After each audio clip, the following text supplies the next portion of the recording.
तो फ्रेंड्स, आज हम सीखने वाले हैं name of family relations in English. हमारे रिश्ते क्या क्या होते हैं इंग्लिश में, जैसे कि हम हिंदी में कहते हैं मम्मी पापा भैया भाभी, और इस तरह से हमारे बहुत सारे रिश्ते होते हैं। इन सभी रिश्तों के बारे में आज हम पढ़ेंगे कि इन्हें इंग्लिश में हम कहते क्या हैं। हेलो फ्रेंड्स, मैं हूं देव और आपका स्वागत है आपके अपने चैनल देव इंग्लिश ट्यूटोरियल पर। तो चलिए फ्रेंड्स, शुरू करते हैं आज का लेसन। फ्रेंड्स, फर्स्ट यहाँ पर मैंने लिखा है माँ। माँ मम्मी हिंदी में कहते हैं, हम इंग्लिश में कहेंगे मदर। मदर माँ। फादर पिता को कहते हैं फादर। पिता पापा हम हिंदी में कहते हैं फादर। यहाँ पर मैंने लिखा है, प्रोनाउंस कैसे करना आपको। अगला है बेटा। सन को हम कहते हैं बेटा, बेटा को हम कहते हैं सन। अगला है डॉटर। बेटी को डॉटर कहते हैं बेटी। ब्रदर भाई को हम कहते हैं ब्रदर। सिस्टर बहन के लिए सिस्टर वर्ड यूज करते हैं इंग्लिश में। अगला है ग्रैंडफादर। दादा और नाना दोनों के लिए ही हम क्या यूज कर सकते हैं, ग्रैंडफादर। लेकिन अगर आपको कहीं पर इसे क्लियर करना है कि ये आपके दादाजी हैं और ये आपके नाना जी हैं, ऐसे में आपको दोनों चीज़ों को अलग करके बताना होगा। जैसे कि देखिए यहाँ पर मैंने लिखा है पैटर्नल और मैटरनल। पैटर्नल का मतलब होता है कि आपके पिताजी को लेकर, पिताजी के खानदान के जितने भी रिश्ते होंगे उसे हम क्या कहेंगे, पैटर्नल। और मैटरनल आपकी मम्मी के घर के जितने भी रिश्ते होंगे उसे हम कहेंगे मैटरनल। जैसे कि पिता के घर के रिश्ते क्या होते हैं, चाचा बुआ इस तरह से, और मम्मी में क्या होते हैं, मौसी और चाची इस तरह से, सॉरी मौसी और मामी। तो यहाँ पर दादाजी के लिए आप क्या यूज़ करेंगे, स्पेशली अगर आपको बताना हो तो पैटर्नल ग्रैंडफादर, और नाना के लिए यूज़ करना होगा तो मैटरनल ग्रैंडफादर। क्यों? क्योंकि नाना मैंने अभी आपको एक्सप्लेन किया, ये आपके मम्मी से बिलोंग करेंगे, इसलिए मैटरनल। तो ये हुए आपके नाना जी मैटरनल ग्रैंडफादर, और दादाजी होंगे पैटर्नल ग्रैंडफादर। दादी को अगर आपको स्पेसिफाई करना है, दादी और नानी दोनों को क्या कहते हैं, ग्रैंड मदर। लेकिन आपको स्पेसिफाई करना है कि ये नानी है और ये दादी, तो आप क्या कहेंगे, दादी के लिए पैटर्नल ग्रैंड मदर और नानी के लिए मैटरनल ग्रैंड मदर। तो आई होप आपको यहाँ पर डाउट नहीं होगा। वापस देखते हैं एक बार। दादा नाना दोनों के लिए ही नॉर्मली हम ग्रैंडफादर यूज़ करते हैं, लेकिन अगर आपको स्पेसिफाई करना है तो नाना आपकी मम्मी की जो फैमिली है उसे हम क्या कहते हैं, मैटरनल, और पिताजी की फैमिली क्या कहते हैं, पैटर्नल। तो दादा आपके पिताजी से बिलोंग करेंगे, पिताजी।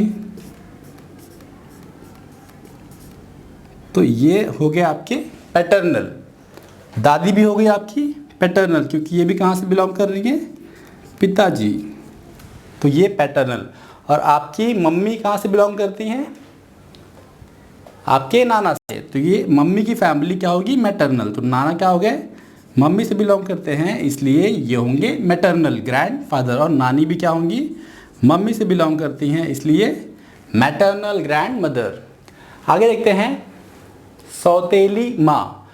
अब देखिए, जैसा कि हमने यहाँ पर पढ़ा, माँ पिता बेटा बेटी भाई बहन, मैंने यहाँ पर भी लिखा है माँ पिता बेटा बेटी भाई बहन, लेकिन सब में मैंने क्या लगा दिया है, सौतेली सौतेला।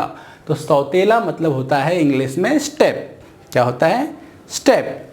तो स्टेप मदर सौतेली माँ, स्टेप फादर सौतेले पिता, स्टेप सन सौतेला बेटा, स्टेप डॉटर सौतेली बेटी, स्टेप ब्रदर सौतेला भाई, स्टेप सिस्टर सौतेली बहन। तो आगे देखते हैं एडॉप्टेड सन, गोद लिया हुआ बेटा। जब किसी के पास बेटा नहीं होता है तो किसी और से गोद लेते हैं, तो उसे हम कहते हैं एडॉप्टेड सन। अगला है गोद ली हुई बेटी, तो एडॉप्टेड डॉटर बेटी। तो फ्रेंड्स, ये क्लियर हो गया। आगे देखते हैं। आगे यहाँ पर मैंने लिखा है चाचा। चाचा को हम कहेंगे अंकल। ताऊ, ताऊ को बड़े पापा भी कहते हैं, इन्हें भी हम कहेंगे अंकल। फूफा, इन्हें भी हम अंकल कहेंगे। मामा मौसा, इन्हें भी हम अंकल ही कहेंगे। ऐसा क्यों है, क्योंकि अंग्रेजों के यहाँ पर इन सभी रिलेशंस को वे अंकल यूज़ करते हैं, इसलिए हमें अंकल बोलना है। यहाँ पर हमने जो देखा ये हमारे यहाँ की रिलेशंस है, इसलिए हमने अलग अलग नाम दिया हुआ है, बट वहाँ पर वे सभी अंकल ही यूज़ करते हैं, इसलिए हमें भी इंग्लिश में अंकल यूज़ करना है। आगे देखते हैं चाची, ताई, ताई बड़ी मम्मी को कहते हैं, बुआ, बुआ को फुआ भी कहीं बहुत से जगह पर लोग कहते हैं, मामी और मौसी इन सभी को हम आंटी कहेंगे। अब यहाँ पर एक और चीज़ ध्यान देनी है आपको, अंकल हमें कहना है इन सभी को और इन सभी को आंटी। अब यहाँ पर जैसा कि हमने देखा था पैटर्नल और मैटरनल, वैसे यहाँ पर भी पैटर्नल मैटरनल यूज़ होगा। आपके चाचा, ताऊ और फूफा में जब आपको फ़र्क करना है मामा मौसा, तो ये मामा और मौसा आपकी मम्मी की फैमिली से बिलोंग करते हैं और चाचा, ताऊ और फूफा आपके पापा की फैमिली से बिलोंग करते हैं। इसलिए चाचा, फूफा और ताऊ ये हो गए आपके पैटर्नल अंकल, और मामा मौसा ये हो गए आपके मैटरनल अंकल। आगे देखते हैं चाची, ताई और बुआ ये आपके पिताजी की फैमिली से बिलोंग करती हैं, तो ये होंगे आपकी पैटर्नल आंटी, और मामी, मौसी ये आपकी मम्मी की फैमिली से बिलोंग करते हैं, इसलिए ये होंगे आपकी मैटरनल आंटी। वैसे हमें यूज़ करना तो सिर्फ यही है, हम नॉर्मल लाइफ में यूज़ करते हैं अंकल और आंटी, बट मैंने आपको ये नॉलेज के लिए बता दिया है कि अगर आपको ऐसा डिफ्रेंशिएट करना पड़े तो आप इस बारे में जानते रहोगे तो आप बता पाओगे। आगे देखते हैं चचेरा भाई, चचेरी बहन, ममेरा भाई, ममेरी बहन। इसका मतलब है कि इन सभी रिलेशंस में से इनके बच्चे जो होंगे वे आपके चचेरे, ममेरे, मौसेरे और फुफेरे भाई बहन होंगे। तो इन सभी के लिए एक सिंगल वर्ड है, वो है कजिन। आपको यूज़ करना है कजिन। अब कजिन के आगे आपको ब्रदर या सिस्टर बिल्कुल लगाना नहीं है, सिर्फ आप क्या कहेंगे, ये मेरा कजिन है। ये नहीं कहना है कि मेरा कजिन ब्रदर है, ये मेरी कजिन सिस्टर है, ये गलत है। आपको क्या यूज़ करना है, सिर्फ और सिर्फ कजिन। ये मेरी कजिन है, ये मेरा कजिन है, बस इतना ही कहना है। यहाँ पर मैंने लिखा है भाभी, भाभी के लिए हम यूज़ करेंगे सिस्टर इन लॉ। ननद, देवरानी, जेठानी, साली इन सभी के लिए हम यूज़ करेंगे sister in law. Sister in law in सभी के लिए यूज़ होगा। मैंने यहाँ पर डैश मार्क किया है, इसका मतलब ये है कि सिस्टर इन लॉ भाभी के लिए भी है, ननद के लिए भी है, देवरानी के लिए भी है, जेठानी के लिए है और साली के लिए है। आगे देखते हैं जीजा, साला और बहनोई इन सभी को हम कहते हैं ब्रदर इन लॉ। क्या कहेंगे, ब्रदर इन लॉ। अब यहाँ पर ये बहनोई वर्ड जो है ये आप शायद आपके नया हो, लेकिन ये बहनोई, मान लीजिए किसी की बहन है, अगर वो बहन छोटी है तो उसकी शादी होने के बाद उस लड़की के जो हस्बैंड होंगे वो उस लड़की के भाई के जीजा हुए, लेकिन वो भाई बड़ा होने की वजह से वो साला नहीं होगा, वो क्या होगा, बहनोई होगा। इसलिए ये वर्ड बहनोई और साला दोनों एक ही है। तो जीजा, साला और बहनोई तीनों के लिए हम क्या यूज़ करेंगे, ब्रदर इन लॉ। अगला है देवर, देवर के लिए भी क्या यूज़ होगा, ब्रदर इन लॉ, ये भी ब्रदर इन लॉ। अगला है दामाद, दामाद और जमाई दोनों ही क्या होंगे, सन in law, sun in law. अगला है बहू, बहू को कहेंगे डॉटर इन लॉ, बहू के लिए डॉटर इन लॉ। सास को कहते हैं mother in law, mother in law. और ससुर के लिए यूज होगा word father in law, father in law. ये सभी इन लॉज जो है ये ससुराल के लिए यूज होते हैं। जैसे कि देखिए जीजा, साला, बहनोई, ये सभी देखिए यहाँ से अगर हमने सब क्या ये देखा है, इन लॉज, ये सभी इन लॉज हैं। तो भाभी, ननद, देवरानी, जेठानी, साली इन सभी के लिए क्या यूज़ करेंगे, सिस्टर इन लॉ। जीजा, साला, बहनोई और देवर ये चारों के लिए हम यूज़ करेंगे ब्रदर इन लॉ। और दामाद, जमाई के लिए सन इन लॉ, बहू के लिए डॉटर इन लॉ, सास के लिए मदर इन लॉ और ससुर के लिए फादर इन लॉ। आगे देखते हैं भतीजा और भांजा, भतीजा और भांजा, दोनों को ही इंग्लिश में कहते हैं नेफ्यू। क्या कहते हैं? नेफ्यू। और भतीजी और भांजी के लिए नीस। क्या कहेंगे? नीस। अगला है परदादा, नाना।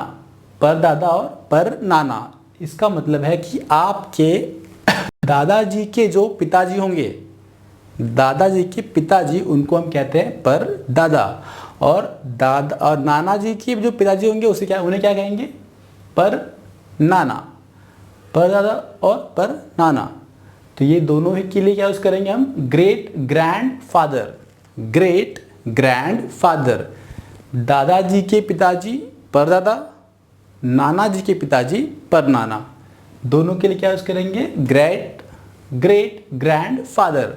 और उसी तरह आपकी दादी की जो मम्मी होंगी वो होंगी आपकी पर दादी, और नानी की जो मम्मी होंगी वो क्या होंगी? पर नानी। तो उन दोनों को कहेंगे great grand mother.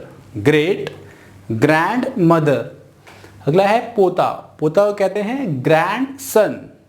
Grand son. और पोती के लिए वर्ड यूज करेंगे grand daughter. Grand daughter. Grand daughter. पति को कहते हैं हस्बैंड। पत्नी के लिए वर्ड है वाइफ। और दो एक्स्ट्रा मैंने लिखा यहाँ पर, ये आपको शायद कहीं मिलेगा नहीं। ससुराल के लिए वर्ड यूज होता है in law house. In law house. मान लीजिए कोई लड़की क्या कहेगी? I am in my in law house. मैं अपने ससुराल में हूँ। तो उसके लिए वर्ड होगा I am in my in law house. और ससुराल वाले के लिए वर्ड यूज होगा कि इन लॉज। जैसे कि वो कहे कि मेरे ससुराल वाले कल जाएंगे, तो my in laws will go tomorrow. My in laws will go tomorrow. मेरे ससुराल वाले कल जाएंगे। तो ससुराल वाले वर्ड के लिए वर्ड है इन लॉज, और ससुराल के लिए वर्ड है in law house. In law house. तो फ्रेंड्स, आज हमने कंप्लीट कर लिया है पूरे relations, name of family relations. मैंने हर एक रिलेशंस को यहाँ पर कवर किया है। अगर कोई छूट जाए तो आप प्लीज़ मुझे कमेंट करके उसे पूछ सकते हैं कि अगर कोई छूटा रहे, कोई रिलेशन छूट गया हो तो आप मुझे पूछ लीजिए, मैं आपको बता दूंगा। मिलते हैं फ्रेंड्स अगली वीडियो में। तब तक के लिए आप प्रैक्टिस करते रहिए, सीखते रहिए और आगे बढ़ते रहिए। इस वीडियो को अधिक से अधिक लोगों तक जरूर शेयर करें, और वीडियो को लाइक शेयर करना ना भूलें। चैनल को सब्सक्राइब जरूर करें और नोटिफिकेशन बेल को दबाना ना भूलें, जिससे कि आपको आने वाली वीडियोज़ की नोटिफिकेशन टाइम पर मिलती रहे। Thank you very much.